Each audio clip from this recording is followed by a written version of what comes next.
Hello, Sky's the Limit community. My name is Grace Polari. I'm the owner of Implosion Bloom Marketing, and I'm excited to be part of this community. I just discovered it.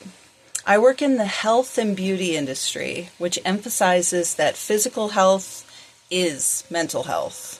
My mental health was transformed when I began wearing kimono every day.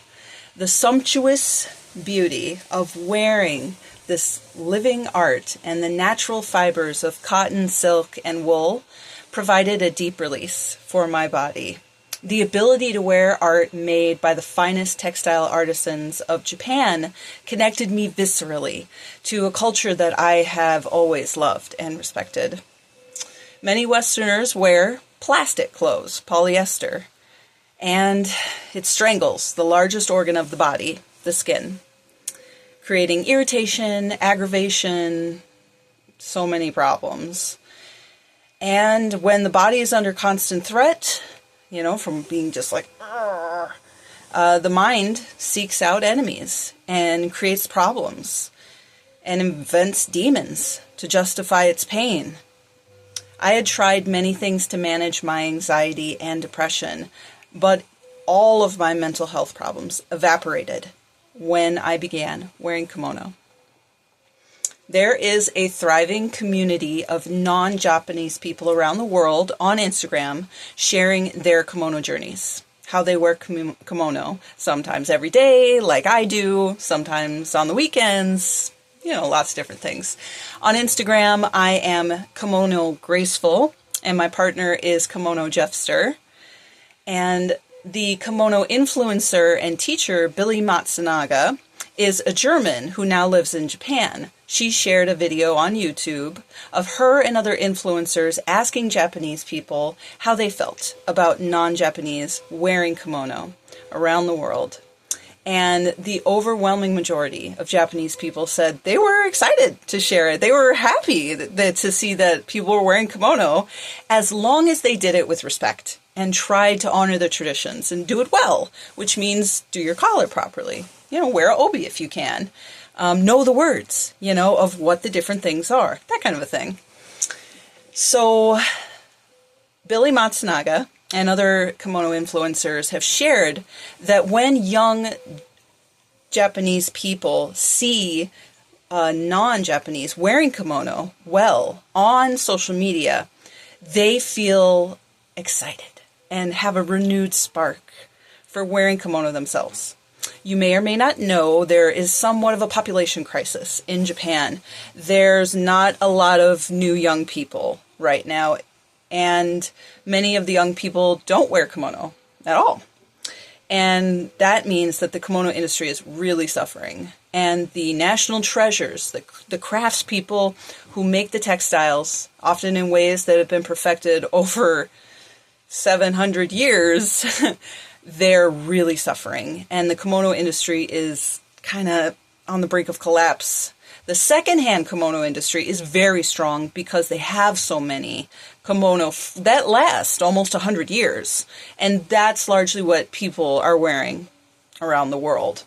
So I would like to support the Japanese kimono industry, its craft people, and the Japanese culture itself through helping Americans gain access to kimono through, secondhand kimono that they can appreciate as art, wear around the house, or go hog wild like me and wear it all the time because it's so fun. And besides supporting Japanese craftspeople, Japanese youth, and Japanese culture, promoting kimono supports sustainable fashion and reducing the kind of fast fashion behavior that causes so many problems. So I already have a plan of action to help do this plan, which is already underway.